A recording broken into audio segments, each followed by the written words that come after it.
They are never the same. Because we always have different reactions. Men are work-oriented. They are created hard. The first men were hunters, so their body was created hard. So when they enter a place, even if shrubs and plants cut them, it doesn't hurt them. A woman's body is way, way, way softer because she can carry babies and the babies can sleep on her body. There's no way the heavyweight champion boxer female will ever beat the heavyweight champion boxer male. It's never going to happen. Men are generally physical. And in fact, when men are stressed, the hormones that flows in them makes them work more. So I see when men are bragging with each other. So I was going to work yesterday. I was in traffic for 3 hours. The guy will say, oh, that's nice. I slept in traffic for 2 days. Men brag about work. And they found out that the more men work, the more the hormones for work. In fact, most men use work to settle down from tiredness. Say, I'm tired. Let me just answer some emails. Because the hormones that flows in them is like that. But they found out that the hormones that flows in women when they are physically stressed is cortisol and even reduces their immune system. Stresses them out.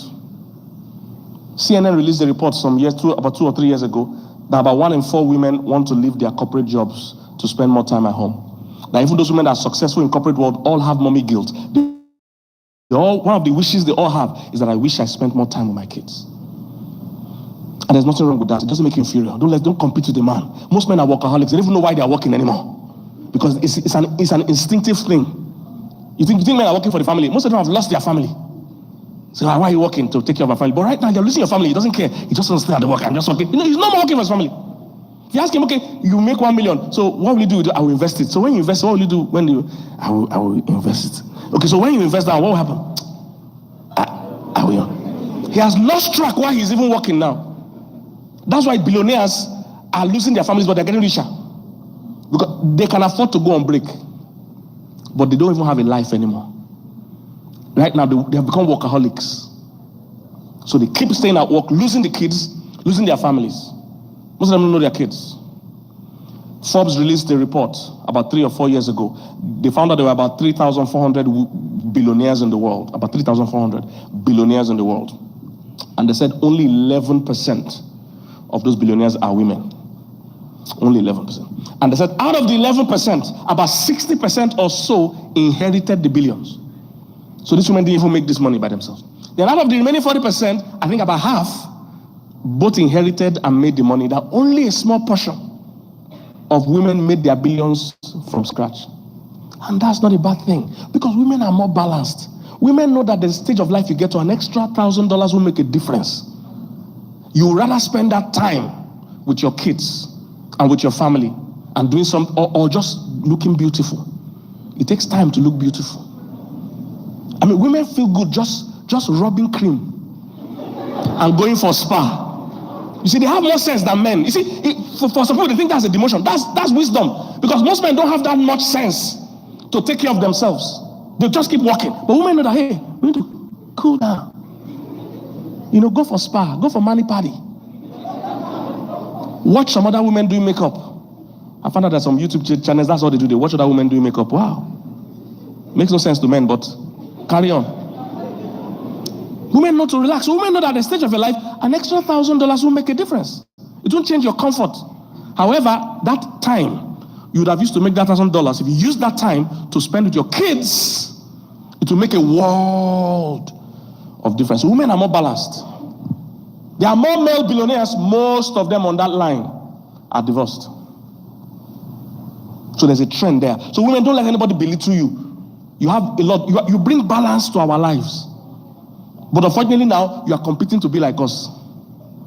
So we're losing families because now men and women are working at the same rate. Now, I understand some women needed to work because they were not married, so you have to pay your bills. Or you're married to a man you can't even trust financially, or he's not even as rich as you. So I get that. But please don't lose track of your femininity. We need you. We need you to calm us down. We need you to insist that we should do family vacations. We need you to insist that we should spend time with the kids.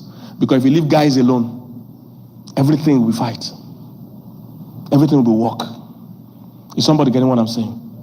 There are 7 purposes. I can't go through the 7. I'll just stop with this compliment. There are 7 of them. But complementing each other is one of the major reasons. So the thing you hate so much about your husband is what you're even sent to solve in his life. He's too scattered. That's why you are there. That's why you're organized. Are you here, somebody? complement. Our differences are meant to complement, not to compete. Are you here, somebody? Are you here, somebody? We did this book, I'll close now. I couldn't go into the 7 purposes because it's a long story. We did this book. It's titled A to Z of Marriage. So what we did is that we broke down what love means to a man and a woman in alphabetical order. So I coached the women what love means to a man, and my wife coached the men what love means to a woman. Alphabetical order, A to Z. Because when you go to school, the first thing they teach you is alphabets. If we don't teach you alphabets, we can't teach you any other thing. So I taught the women that A for men is acceptance. Men like acceptance. If you are going to fall in love with a man or marry a man or love a man, you must be ready to give him acceptance. I'm not talking about accepting abuse or toxicity or things like that. But I mean his general demeanor, his general way of life. You must give him acceptance. This is why men love their mothers. There have always been a war between wives and mother-in-laws. And wives need to know the reason why you always have that battle is that there's something mothers give to their son that most wives struggle to give to their son, and it's acceptance. If there's one person that will support you in this life, no matter what you do, is who? Your mother. Most men know that. So they remain attached to their moms. If you kill 4 people today, among the people we can call in this world, it's your mom. Mom, I killed 4 people. She said, does anybody else know? Take your passport and start going to your auntie in Montreal. Your mother will support you. Acceptance. For every mother, his boy is beautiful. His boy is nice. 100% acceptance. So wives are giving their husbands conditional love, but the mother is giving him unconditional love. And the wives are giving their own sons too. So your boy comes home, drops things everywhere in the house, you pick it up. But your husband drops things. He's useless man. At your age, you got to keep your things. My wife will always say, women should learn to train your children and love your husband, not train your husband and love your children. Many women are trying to train their husband. Somebody that didn't change 35 years, you now want to marry him and 3 years change him. But his mom will always come. And with all his things scattered, you say, hey, this boy, you are still scattering your things, and the mom will pick it. Acceptance. Men like that. And unfortunately for women are fixers. So, see, guys, when a woman says, I want to marry you, she has made a mental note in her head of all the things she's going to change about you. Women never leave anything the same way they find it. From the day you said, she said yes. She said, this is your hairstyle, I'm going to change it. This is your dress sense, I'm going to change it. Your teeth, you're not on the same line, we're going to file it.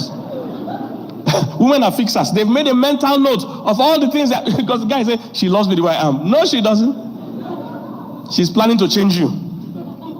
Now, there's nothing wrong with that, because women, you are fixers. You are nurturers. You never leave anything the same way you found it. Just that if you want to change him, you must first accept him. If a man sees you as an ally, he will listen more. Most women are always usually right in their advice, but they are wrong in their communication. They want to confront the man, because women confront to connect. Unfortunately, in the world of men, men confront to conquer. I have a book on communication for men and women coming out. You need to learn. Communication is important. There was a gorilla or a chimpanzee or something like that was in a zoo and broke out. And when he broke out of the zoo, he went straight to look for one particular woman that works in that zoo. He left every other person. I went to look for that particular woman and tore her to pieces. And everybody said, I like this, I like white people, they investigate everything. If it's black people, that's the devil. Simple. We don't have to study it. We know where the problem came from. It's the devil. Let's pray and pour the blood of Jesus. But white people are going to find out why. So they brought experts. And they kept saying, why? They now found out that every day, this woman loved the chimpanzee. And every day, it comes to the chimpanzee and does, but you see, in the animal kingdom, showing your teeth is a sign of violence. Showing your teeth, that's what animals do when they threaten each other. They show teeth. If you have seen dogs do showing teeth means I'm messing you up. I'm going to deal with you. So she comes every day and does he. So the monkey at the chimpanzee, I'm saying, oh, you talking to me? When I come out of here, I'm coming for you. So all this while, this chimpanzee has been keeping this animosity. The moment it broke out, he said, let's get it down. You were showing me your teeth last week, yeah? Show me your teeth now. So sometimes you are communicating with a good intention, but you are communicating with the wrong language. Women confront to connect, but for men, confrontation is a negative thing. It's war. You don't confront men, it's war. They will just, even if you are right. In the Old Testament, Pastor will know this. In the Old Testament, when two kings say, let's meet face to face, what it means is that let's go to war. Men hate confrontation. For men is war. So if you want to talk to a man and change him, come by his side, don't come by his front. They did an experiment one time. They threw chairs in a room and scattered the chairs and threw women in the room. Women arranged the chair face to face to talk. Because women feel if we're not looking at each other, we're not talking. That's what women hate, is when she's talking to you on your phone. It's annoying. She wants to knock your head. Say, look at me when I'm talking to you. Look at her. She likes face to face. They scattered the chairs again, threw men in the room. All the men arranged the chairs side by side, facing one direction. That's why most chairs in a bar, stools in a bar are like that. They all one side, face straight. Men talk better like that when they're not looking at themselves. So if you want him to change, come by his side. First, accept him. If he eats and makes loud noises, mwah, mwah, mwah. Don't say, you this bushman. No. Say, baby, I like how you enjoy your food. You say, thank you. Then you tell him, but it's rather loud. Oh. The moment he sees you as an ally, he will listen to you. Don't confront. See, men will always remember how you made them feel, not what you said. So you must learn how to communicate. If your husband comes and brings a crazy idea, say, baby, let's sell our house and buy Bitcoin. Don't say you're a fool. You're foolish. When he says that, say to him, hey, baby, you're a business guru. You're a genius. I like that you're thinking out of the box, even though you will soon take us out of the box. Then later, start asking him questions that will make him arrive at the goal. But if you just shoot him down, at that time, he will stop sharing ideas. I have a full book on communication. Please look out for it when it comes out. A lot of people communicate, wondering why, we can't get along. You're communicating wrongly. Men are very interesting. If they tell you something once, your reaction matters whether they will ever talk to you again. Because we have limited words and we hate vulnerability. So if he manages to open up about anything, ladies, your reaction must be right. And I dealt with it in that book. Even if he says I killed somebody, just say, have you buried him? Don't react. If you react, he will from that point start managing the next things he will tell you. You killed somebody! Where? You say, no, I'm just joking. I'm just joking. I didn't kill anybody. You tell the guy, have you buried the guy? He won't tell you again. So you must know how to react when he opens up, all right? The book is coming out. Please look out for it on communication between men and women. All right? Because men too have how to communicate to women, but I don't want to go into that. So A for men is what? Acceptance. Now we taught the men that A for women is attention. Oh, women love attention. Women don't want attention. Women need attention. Everything about a woman is for attention. Her hair is longer. Her clothes are tighter. Her clothes are brighter. She likes attention. She spends time doing makeup. She likes attention. You cannot be spending time to talk, to listen, to communicate. You can't go AWOL all day. Even if both of you left the house together, check up on her. Throughout the day, keep in touch. Men and women communicate or talk, but for different reasons. Men talk for information, women talk for affection. So men talk because they have something important to say. Women talk because they have somebody important to say it to. Communication is different for you. So a man thinks, I don't call you all day, I have nothing to tell you. No, but women say, if I'm important, call me. When I say I have nothing to say, don't worry, she will say I have something to say. Women always have something to say. I had that issue when I was dating my wife. When we see on Monday and we're planning to see next Monday, I won't call her throughout the week. She said, why are you not calling me? Because I have nothing to tell you. And the few things I have to tell you, I'm keeping them for next Monday to discuss them. If I diss you now during the week, when you come next Monday, what am I going to be doing? She said, no, you have to check on me. Do you get what I'm saying? So women talk for a different reason than men. Women talk because you're important, not because they have something, but they can just something very relevant with you. That, hey, do you know that my colleague, Jane? Guys, you know Jane. Don't say you don't know Jane. If you say you don't know Jane, you're going to prolong that conversation. Say, do you know that my colleague Jane? Say what? Jane, yes, I know Jane. She says, see, Jane just bought a new car, but it seems the car is having problems. Now, that information doesn't concern you as a man. You don't even care. But you must look interested. and sound interested. Say, wow, what kind of car is it? Why is he having problem? Woo! Just be punctuating with wow. Woo! Woo! Because women like attention.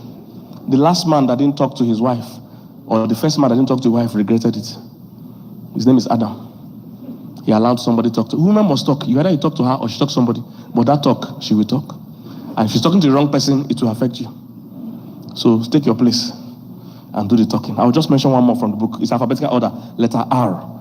We taught the women, R for men is respect.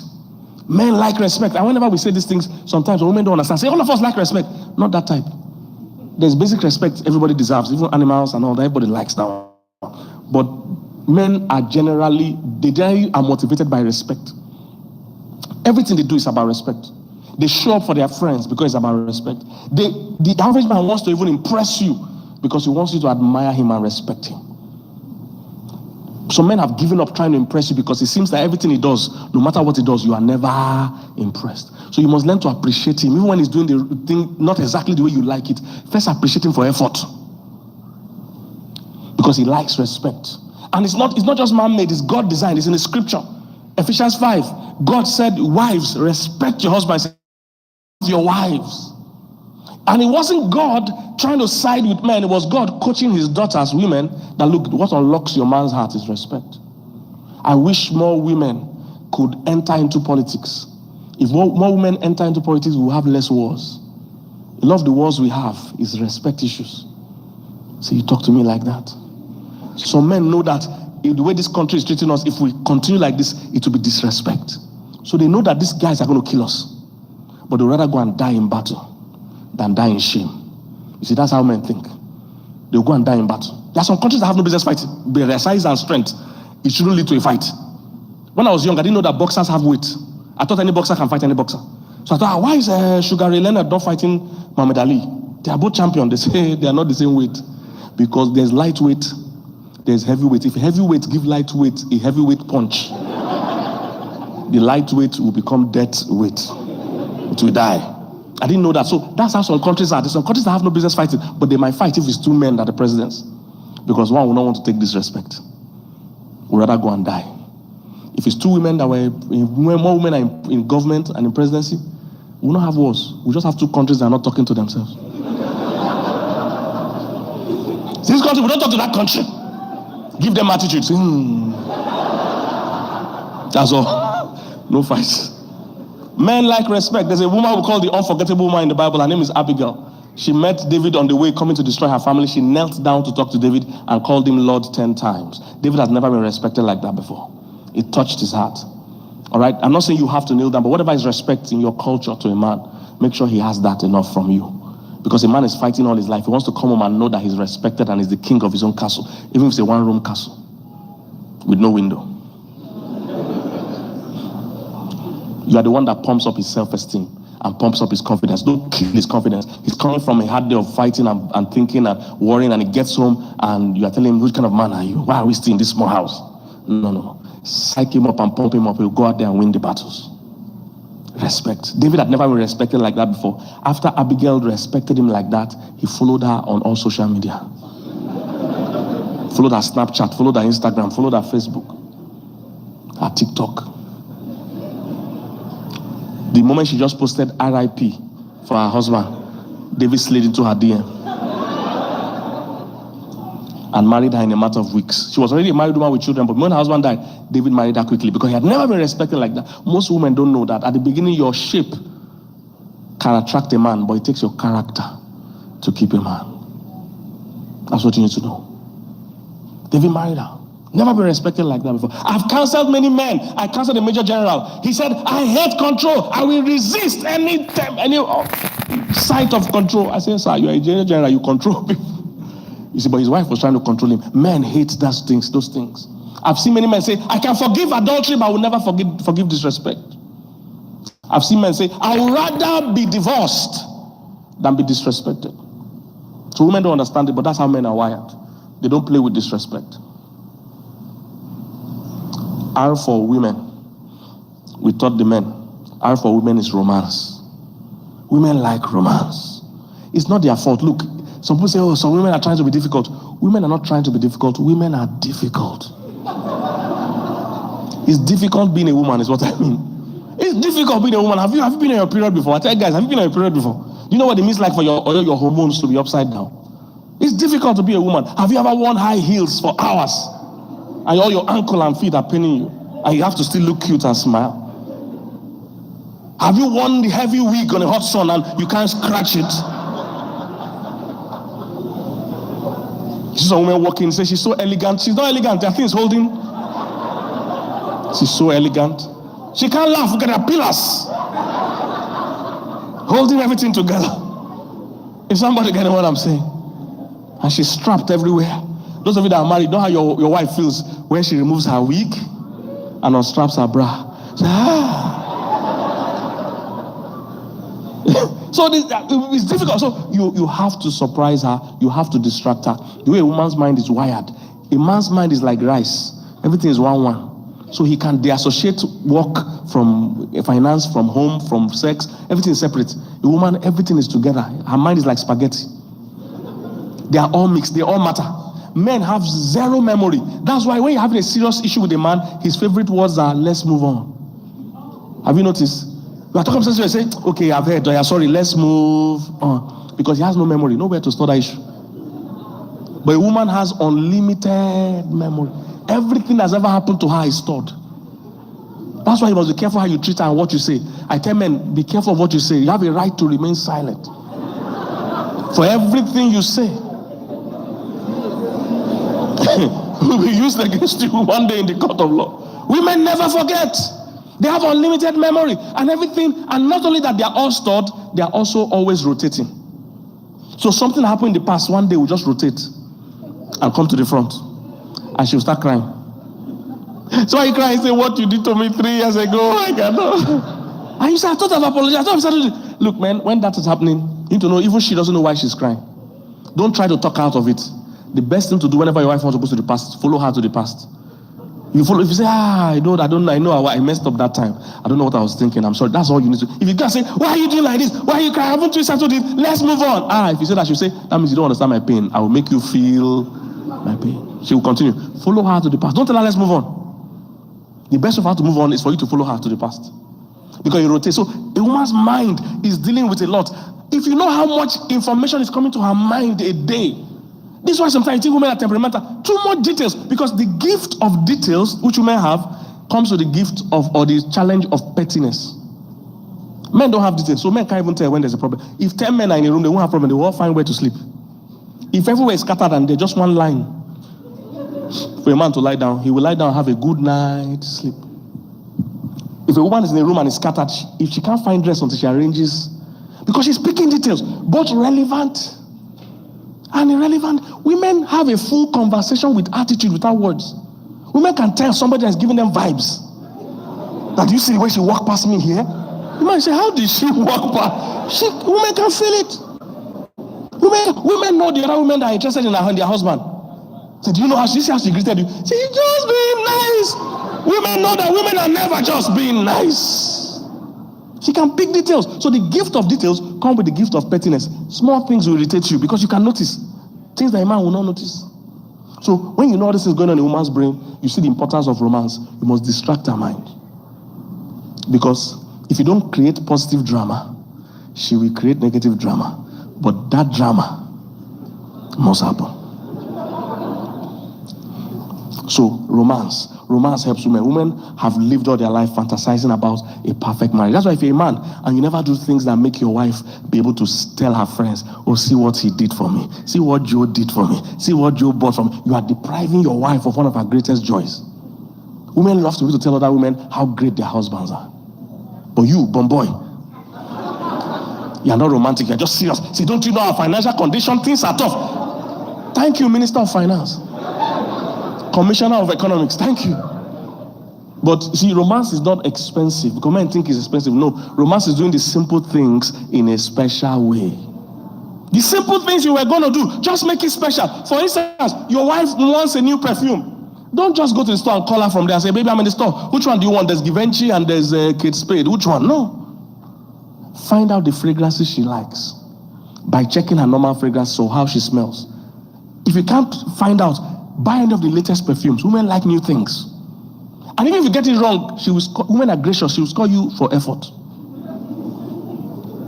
Buy the perfume. Don't just bring it home and say, hey, babe, you know you were smelling last week, so I bought perfume for you. See it. No. Don't do that. Buy the perfume. Wrap it. When you wrap it, hide it somewhere. If she drives a lot, hide it in her car. If she cooks a lot, hide it in the kitchen. If she's in her room a lot, hide it in the room or in the parlor. Hide it somewhere. And one day she'll be doing something, she'll see something that is wrapped, and there will be a small post-it note on it. I know you will find it the way I found you.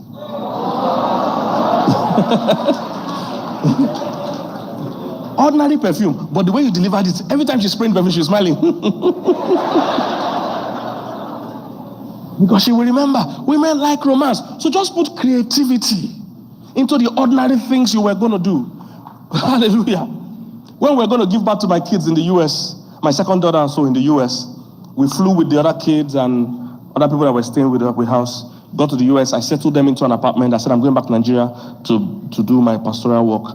And my wife said, are you going to come back before I give birth? I said, no, I'll be busy. I don't think I can. Now, I was planning to come back. But see, guys, you have to make your second coming like that of our Master Jesus Christ. Till now, nobody knows the date or the hour. He's going to surprise us. And we are his bride. You just announced that you're coming so and so day. Say, no, nobody knows the time or the hour. He will come like a thief in the night. So, I just said, I'm not coming. But I go back home after some weeks of doing ministry. I called her one day. I said, hey, baby, I'll be riding motorcycles. I ride power bikes, motorcycles with my guys. So I said, I'll be riding motorcycles today, so it means I can't call you most of the day. She said, it's fine. But I wasn't riding motorcycles. I jumped on a plane, flew to the US, got people to take her out of the house, entered the house and sat down. And she came back, opened the door, and saw me sitting in the parlor. She said, is this you? Throughout the week, she was touching me to be sure it was me. Put some surprise. Don't just be dry and boring. I remember her birthday one year. It was one of her special years of birthday, and she liked Joyce Meyer a lot, and Joyce Meyer was doing 30 years in ministry. And I wanted to fly her to attend that conference. And we'd never been to US that time. And we had never flown business class. And I've been telling her since we were dating, even when I have not even seen airport, that I'll fly you to America business class. I've told men, look, you can't be broke and not have mouth at the same time. If you are broke, use your mouth for now, till your money comes. You know? So her birthday was coming, and I told her on the day, I said, honey, our pastor said we should go to the airport and pick somebody. She said, when did your pastor start sending you to the airport? I said, he couldn't find anybody else to send, so he said we should go. And she said, okay. She had her bath and got dressed, and we got to the airport, and I told her, we're not picking anybody. I'm flying you to America business class today. And she said, I've not packed. I brought her my debit card. I said, you will buy everything. When we get to America, you will buy everything you need. When we get up, just be creative. Hallelujah. Be what? Creative. You'll find that in this book. Otherwise, have you been blessed this afternoon? Come on, give the Lord a big praise. Give the Lord a big praise. So I was saying that, why do you want to get married? I was saying, why do you want to get married? If we don't deal with your motive, even your prayer points will be off. So many people are praying desperately. Oh God, give me a husband, give me a wife. The question is why? Why do you want to get married? If you are trying to get married for selfish purposes, you know, and like I said, that's why I'm happy that you even came out to invest. Because it won't be fair if only I invested my air ticket, invested in paying for auditoriums, invested in studying the word and doing all the research. Only me invest in this relationship. I tell people that's why people have bad relationships. Because you are not considerate of the other person. You are interacting with someone, and all you are doing there is receiving. There is no cost to you. If you have any friend that will never go the extra mile, never put in anything in the relationship, you can't marry that kind of person. In fact, beware of even the same sex. Don't even go near him or her. They are takers. They are leeches. They never give to any other person. Have you met people like that before? Their slogan is, what's in it for me? They won't do anything except they will gain something. When you are that inconsiderate, there's no way your marriage is going to work. One guy greeted me at the airport. I know he will have problems in his marriage. Because he said, he greeted me at the airport. He said, Pastor K, I'm your fan. Hey, I love you. And he shook my hand, slapped my hand. Pow! Because on a serious note, that's what it takes for marriage to work. You being considerate of the other person. It's not all about you. Many of you, if you check why you want to marry, is selfish. Oh God, I'm lonely. I'm tired. I'm cold. You see, all your prayer is I. You're not going to have a good marriage. Because when you come to marriage, it's about serving another person. This is why marriages are struggling, because your head is so intoxicated with what you are going to get. You can't wait, because you are going to get all you can all you get, and sit on the can.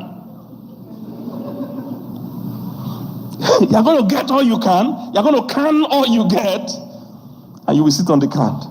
But unfortunately, you are going to be very disappointed, because the person too is coming to thinking of what you will give, but you are not prepared to give. Because you see, we tell people love is not enough. You must prepare. Preparing to give, preparing to serve, preparing for marriage is very important. People come to remarriage with high expectation but low preparation. High expectation but low what? Preparation. So you must prepare. Prepare to serve. If you're in a good church like this, or any church you attend, please serve in the unity in your church. It helps you serve in your community. Serve somewhere. It helps you prepare for, because in marriage, what we do is serve each other.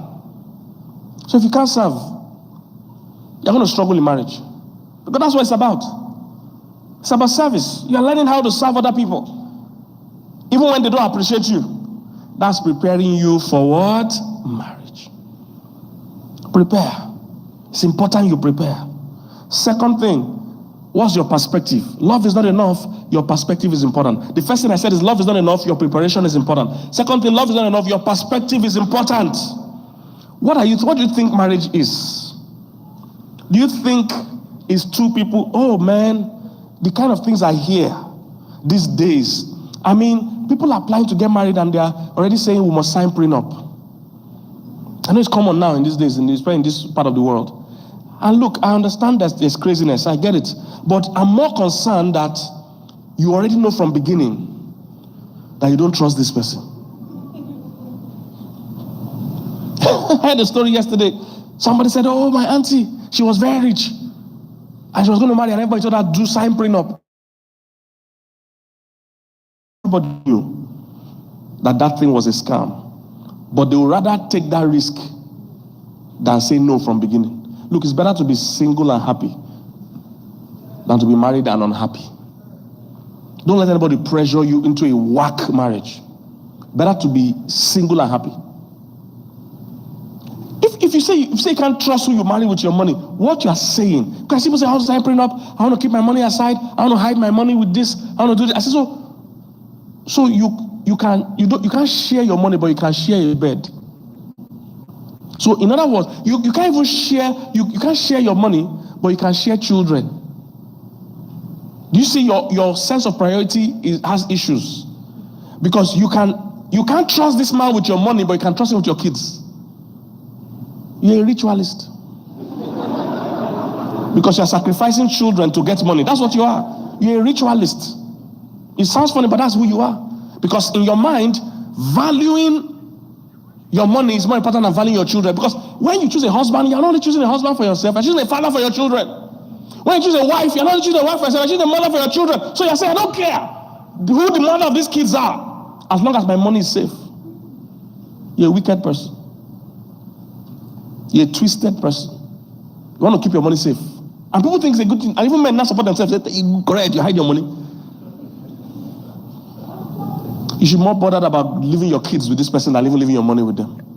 If you value life. But unfortunately, you value your money more. You don't even value your kids. You don't even value your own life. You're putting your life at risk, but you're putting your money in a safe. Because when you marry somebody, that's the first person that can kill you.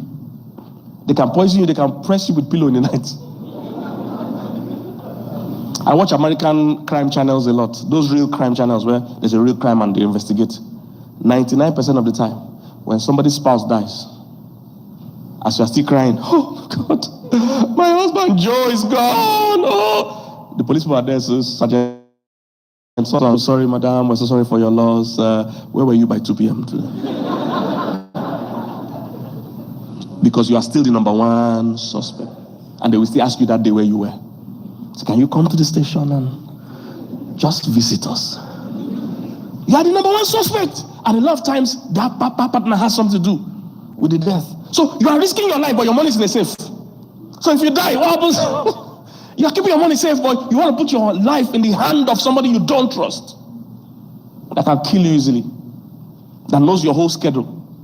Can mess your life up. You see how warped our world is. We have overvalued money. It's showing in the marriages. Are you here, somebody?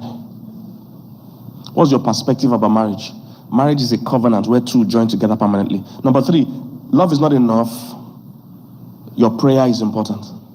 So I've said love is not enough. Your preparation is important. Love is not enough. Your perspective is important. There are some people that if they don't see abuse in a marriage or relationship, they don't feel loved. If the guy is not insulting them, or the girl is not taxing them, collecting money from them, they don't feel they're okay. And number 3, love is not enough. Your prayer is important. It's still important to pray before you get married. Please pray. There are so many times that everything will look okay, and it's God that will tell you it's not okay. There are some times when everything doesn't look so okay, and God will tell you it's okay. Do you know Pastor Mildred said she was not physically attracted to me when she married me? I told her she wasn't wearing her glasses. She said she did. She wasn't sure. She wasn't sure she should marry me. That I didn't look, like, in fact, all the things, and I tell women, you guys should be careful of all the imaginations you have. Because she knew what she wanted. She didn't want a guy that was hairy. She didn't want a guy that was fair. She didn't want a guy that was a pastor. And she didn't want a guy that was Igbo.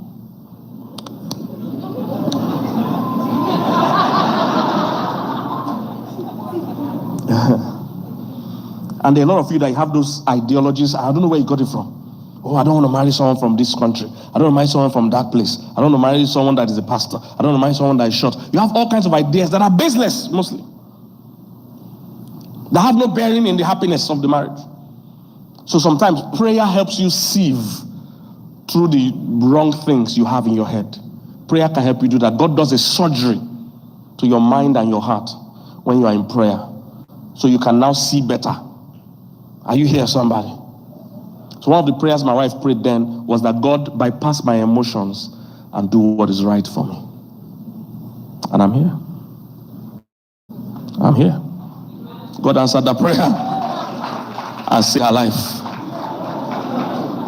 Because by now she wouldn't have been here. So there are times you need to pray. So the girl looks fine, you like her shape and everything, but still pray. God opened your eyes and said, no, this is not where I'm taking you to. Sometimes the guy looks okay and God says, no, you are acting out of fear. This is impatience. This is not what you want, but you are afraid somebody else might not come. So you want to manage this one. Forever is a long time to manage. Forever is what? A long time to manage. I'll close by saying this. How do I know I'm now ready for marriage? How do I know I should even get married? Well, we need to know the purposes of marriage to know if I'm praying for the right person and I'm praying for the right motive. There are 7 biblical purposes of marriage. I will touch them, just run through them, then we'll pray this morning. There are 7 biblical purposes of marriage. And let me just tell you now, just like a car, just having one part of a car doesn't mean you have a car. For instance, if you have the tires of a car, tire is a part of a car, but tires on their own is not a car. Do you understand what I'm saying? If you have the steering wheel of a car, it's part of a car, but it's not a car in itself. So these 7 purposes are all important. You can't have 2 of it and say you have a marriage. And for those of you that are married, it's a good way to even check if we are doing it right. You can score your partner and score yourselves how well we are doing. If you're single, you can also score yourself to know if I'm enter. Because that's where people fail. People fail in the level of preparation they even have before they start. I've shared the story many times how I did a long distance race in my school. And I didn't prepare. Long distance race. I joined, there were 3 guys that always represented the school in long distance. When I went to Kenya, they appreciated the story because they are all runners in Kenya. I told them in Kenya, I didn't even know that they have cars. I thought people run everywhere they want to go. That's what we see in Kenya, they just run. So I was surprised that they actually have cars in Kenya, guys. They drive. I thought they just run. So I want to go to school, just run. I'm going to the airport, just wear your sneakers, just run. So when I shared the story, they could appreciate because they are all runners. 3 guys representing the school long distance race. I wanted to break the 3 and remove one of them so that I'll be part of the 3. The difference is that the 3 guys, they wake up early in the morning before 6 o'clock, go to the field and run and time themselves, come back and get dressed and go to school. Me, I wake up 10 o'clock. And the first thing I do is to smoke. And sit down with my useless friends. And ask them, how will I win this race? I found out in life, you can't successfully fail without useless friends. Some of your biggest problem in life is who is advising you. You want to marry a fool and you now ask on that useless friend. They say, marry life, that's how we all do. Just manage it. I've discovered there are people giving other people very bad advice. Very bad. Say, you are doing too much. Which one is premarital sex? All of us are doing premarital sex. Which one is prayer? All of us are just marry. Hide your, bad advice. And you will learn that in life you'll be alone when the chips are down. So my useless friends, we sat down and said, how are we going to do this 1,005? They say we should measure the dormitory. Wall to wall. How many times do I need to touch the wall to become 1,005? They counted it for me. Useless friends. Say touch 7 times, it becomes 1,005. So every morning I'll go to wall, and they will time me. And the day for the real race came. I was very popular in school.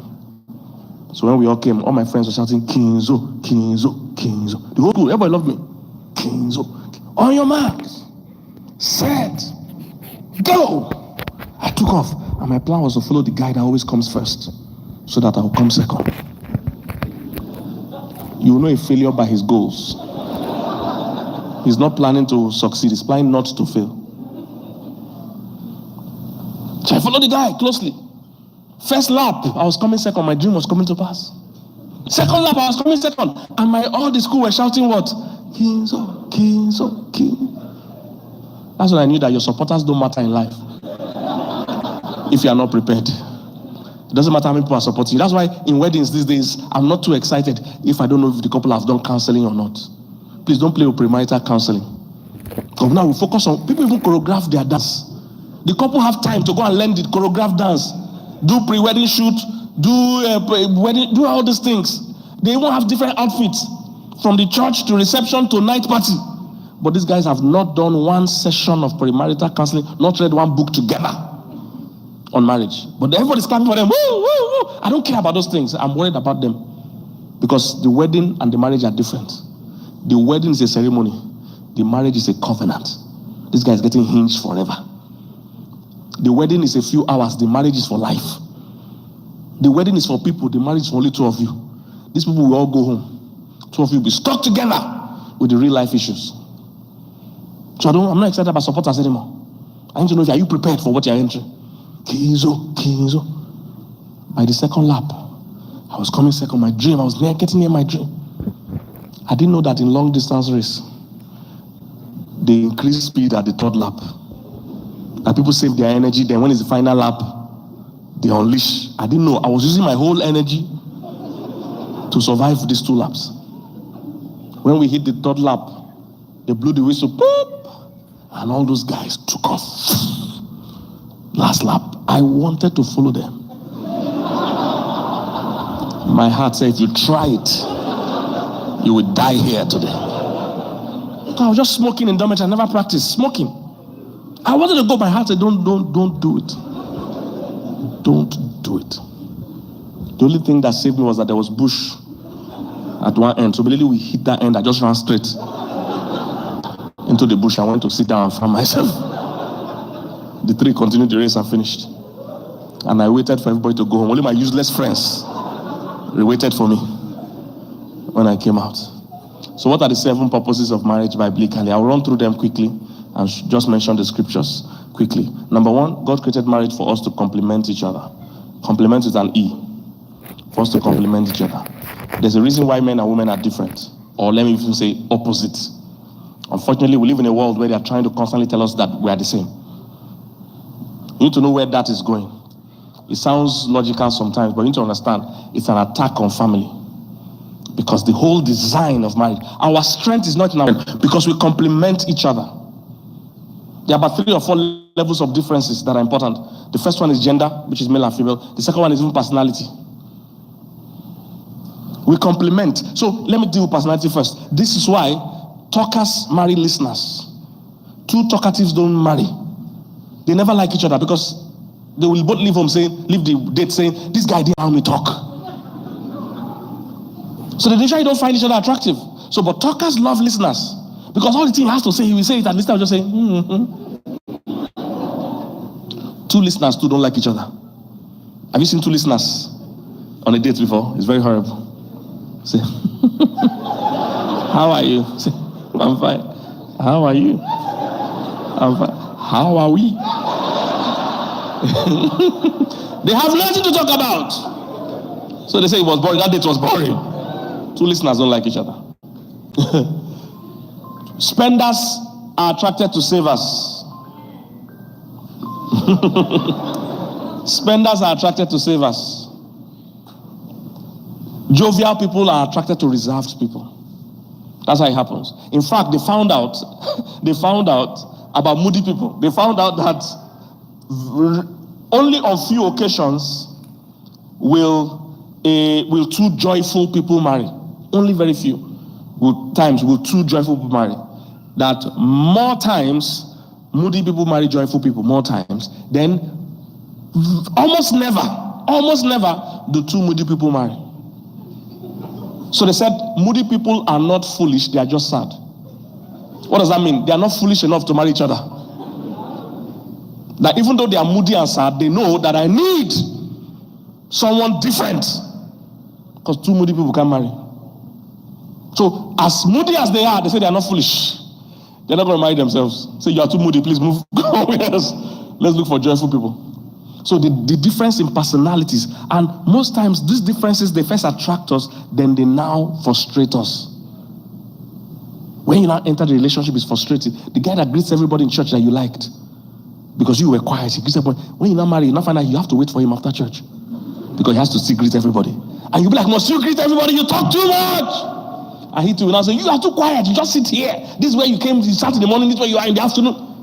It begins to frustrate. The spender first liked the saver, and the saver first liked the spender, but after a while, the spender will be like, you don't you ever spend? And the saver will be like, you don't you ever save? And it sounds funny, but those are the things that break homes sometimes, when the differences start clashing. Can you guess who is the spender in my family? You guys don't love me. I'm not coming to order again. Oh man, I was a spender. Mega spender. I make a lot of money, but I spend more. My wife is an incredible saver. Annoying saver. No matter what's going on, my wife has money. I didn't even know initially. It was just that sometimes when I found my money, I need 100,000 naira. I said, I need 100,000. She said, how much do you need? 100K. She said, I have. I said, you have money in this house? I thought we are all broke. No, she's not. She always has money. I've told Nigerian government, stop borrowing from China. Borrow from my wife. She has money all the time. She's a incredible saver. And you see the beauty of it, the reason why both of you are different is that after the first stage of attracting, second stage of frustrating, the third stage is where you alternate. You actually rub off on each other. That's where the balance comes. So the moody person becomes a bit more joyful, and the joyful person becomes a bit more calm. The organized person becomes a bit more spontaneous, and the spontaneous person becomes a bit more organized. The real reason why you attracted yourself is to complement. So now, my wife spends more because she never spent before. She can window shop but never buy. How much is that thing? $20. Okay. How much is that? She said, I went shopping today. She bought nothing. She bought nothing. But me, if I enter a mall, the first store, I'll buy everything. So now I save more, and now she spends more. So it brings a balance. You see, your own way of seeing things and doing things is not the only way. That other person will rub off on you a bit and bring some. If you are too organized, there are certain times in life you need spontaneity, and that's why your partner is there. If you're there are times you need somebody that can talk. You have visitors that have come from far to visit you, but you can't talk. You just go, honey, please come. Come and talk to my guests, because you can't talk to them. You have no gist. There are people that can talk to anybody. You met those guys? Can talk to anybody. So there are times in their marriage you will need the strength of the other person. You now alternate. So now we save. Because I put my wife in charge of the money. After I found out she always has money, I said, now be in charge of the money. So now we always have money. I save more now, she spends more now. So it brings a balance. The first purpose of marriage was to complement. When the first marriage wasn't built on love, it didn't say, why it's not good for man to be alone, or it's not good for man to be lonely, let me find him a lover. Was that what they said? They said, let me find for him what? A helper. It was function. It was functionality.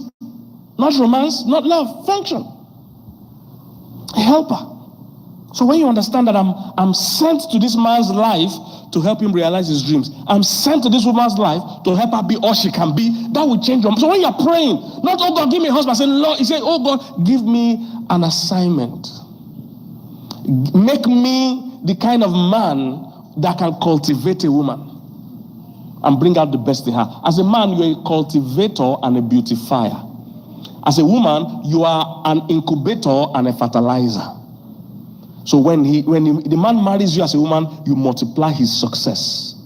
The same thing when a woman marries you as a man, also you cultivate her. All her potentials comes out.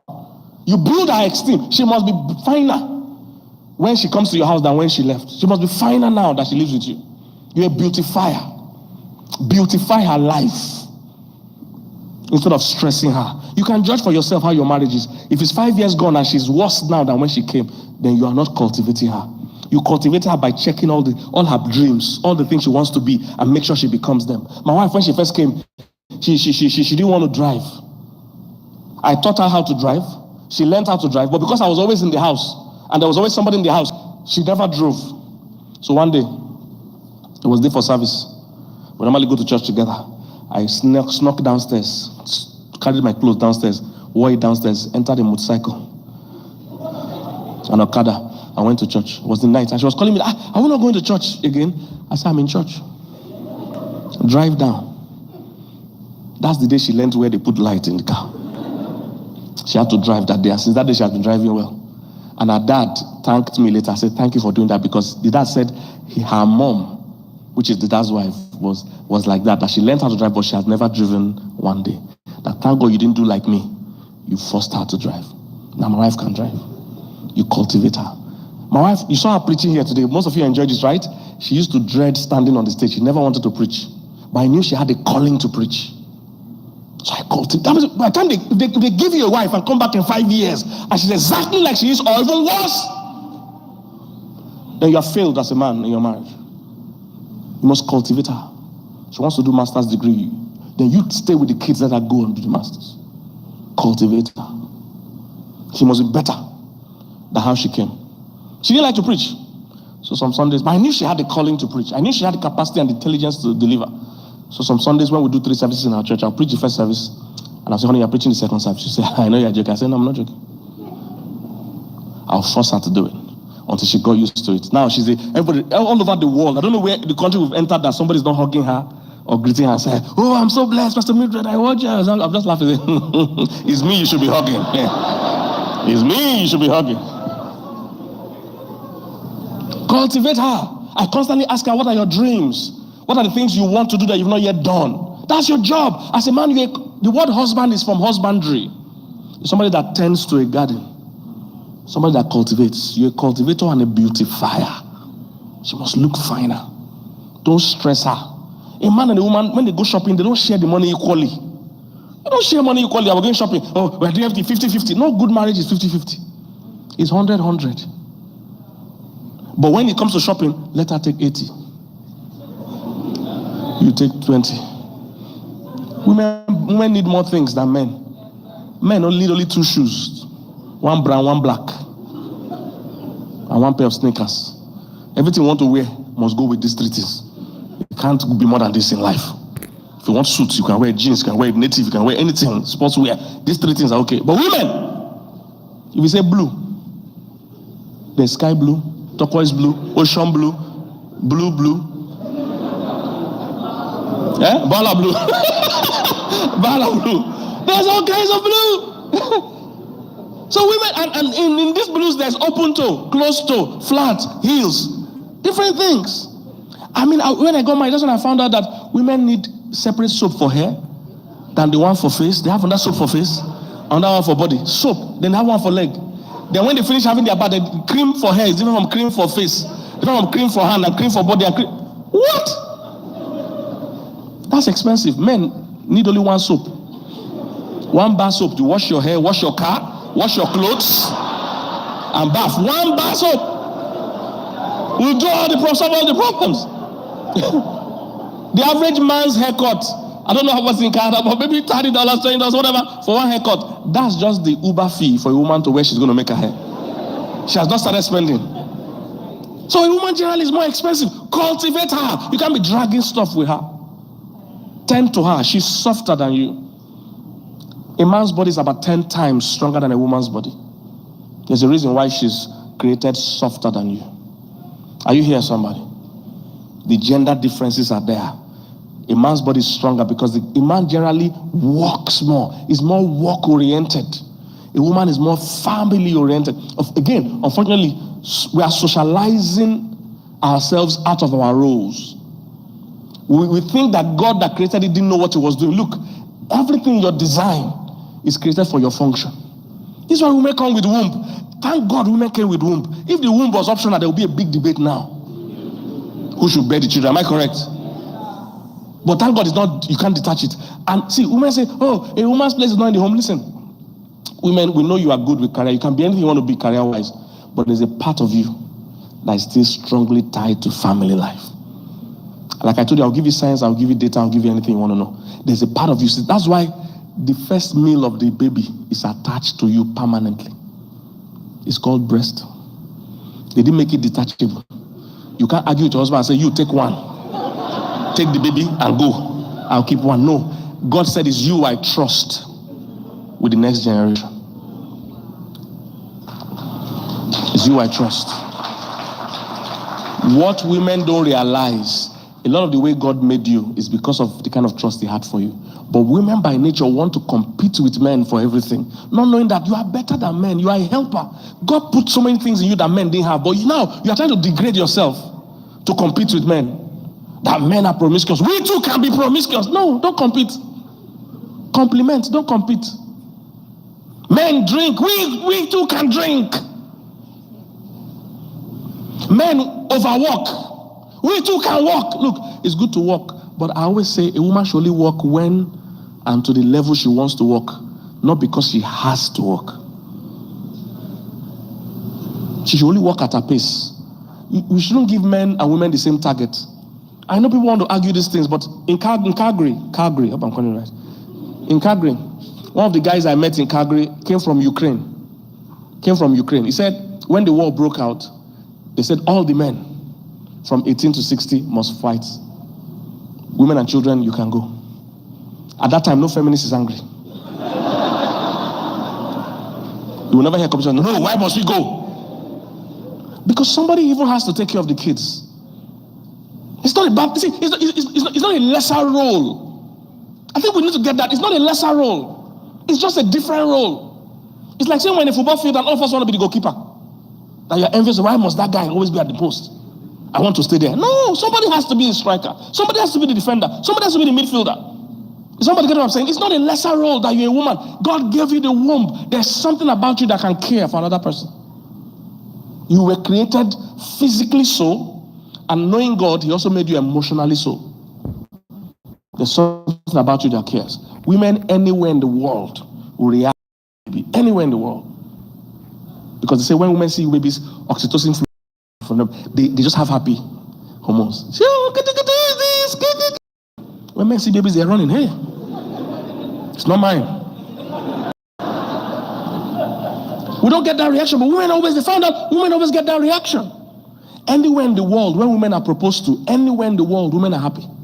When a woman is proposed to. Not just the woman being proposed to, but all other women. It's a federal win. It's a global win for women, for womanhood. When one woman is proposed to, you just propose to them, just say, woo! All of them say, woo! All women are happy. Because there's something about family that makes them happy.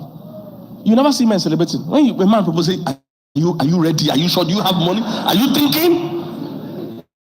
Men are not joy, but women say, woo! And the women don't even know who proposed to the other person. It might be a foolish person, but it's an engagement ring. Something in them just kicks. But you see, the world is trying to tell us that men and women are the same. They are never the same. Because we always have different reactions. Men are work-oriented. They are created hard. The first men were hunters, so their body was created hard. So when they enter a place, they were softer. There's no way the heavyweight champion boxer female will ever beat the heavyweight champion boxer male. It's never going to happen. Because men are generally physical. And in fact, when men are stressed, the hormones that flows in them makes them work more. So I see when men are bragging with each other. So I was going to work yesterday. I was in traffic for 3 hours. The guy would say, oh, that's nice. I slept in traffic for 2 days. Men brag about work. And they found out that the more men work, the more the hormones for work. In fact, most men use work to settle down from tiredness. Say, I'm tired. Let me just answer some emails. Because the hormones that flows in them is like that. But the hormones that flows in women when they are physically stressed is cortisol, and even reduces their immune system. Stresses them out. CNN released a report about 2 or 3 years ago, that about 1 in 4 women want to leave their corporate jobs to spend more time at home. That even those women that are successful in corporate world all have mommy guilt. One of the wishes they all have is that I wish I spent more time with my kids. And there's nothing wrong with that. It doesn't make you inferior. Don't to the man. Most men are workaholics. They don't even know why they are working anymore. Because it's an instinctive thing. You think men are working for the family. Most of them have lost their family. So why are you working? To take care of your family. But right now you're losing your family. He doesn't care. He just wants to stay at the work. I'm just working. He's no more working for his family. If you ask him, okay, you make 1 million. So what will you do? I will invest it. So when you invest, what will you do? I will invest it. Okay, so when you invest that, what will happen? He has lost track while he's even working now. That's why billionaires are losing their families, but they're getting richer. Because they can afford to go on break. But they don't even have a life anymore. Right now, they have become workaholics. So they keep staying at work, losing the kids, losing their families. Most of them don't know their kids. Forbes released a report about 3 or 4 years ago. They found out there were about 3,400 billionaires in the world. About 3,400 billionaires in the world.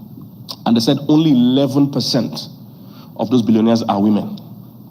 Only 11%. And they said out of the 11%, about 60% or so inherited the billions. So these women didn't even make this money by themselves. Then out of the remaining 40%, I think about half both inherited and made the money. That only a small portion of women made their billions from scratch. And that's not a bad thing, because women are more balanced.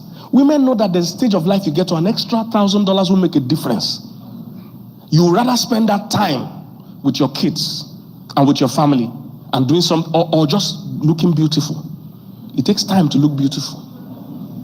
I mean, women feel good just rubbing cream and going for spa.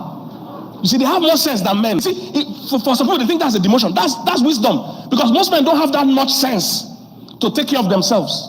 They'll just keep walking. But women know that, hey, we need to cool down. Go for spa, go for mani party. Watch some other women doing makeup. I found out that there are some YouTube channels, that's all they do. They watch other women doing makeup. Wow. Makes no sense to men, but carry on. Women know to relax. Women know that at the stage of your life, an extra $1,000 will make a difference. It won't change comfort. However, that time you would have used to make that $1,000, if you use that time to spend with your kids, it will make a world of difference. So women are more balanced. There are more male billionaires, most of them on that line are divorced. So there's a trend there. You have a lot, you bring balance to our lives. But unfortunately now, you are competing to be like us. So we're losing families because now men and women are working at the same rate. Now I understand some women needed to work because they were not married, so you have to pay your bills. Or you're married to a man you can't even trust financially, or he's not even as rich as you. So I get that. But please don't lose track of your femininity. We need you. We need you to calm us down. We need you to insist that we should do family vacations. We need you to insist that we should spend time with the kids. Because if you leave guys alone, everything will fight. Everything will be work. Is somebody getting what I'm saying? There are 7 purposes. I can't go through the 7. I'll just stop with this compliment. There are 7 of them. But complementing each other is one of the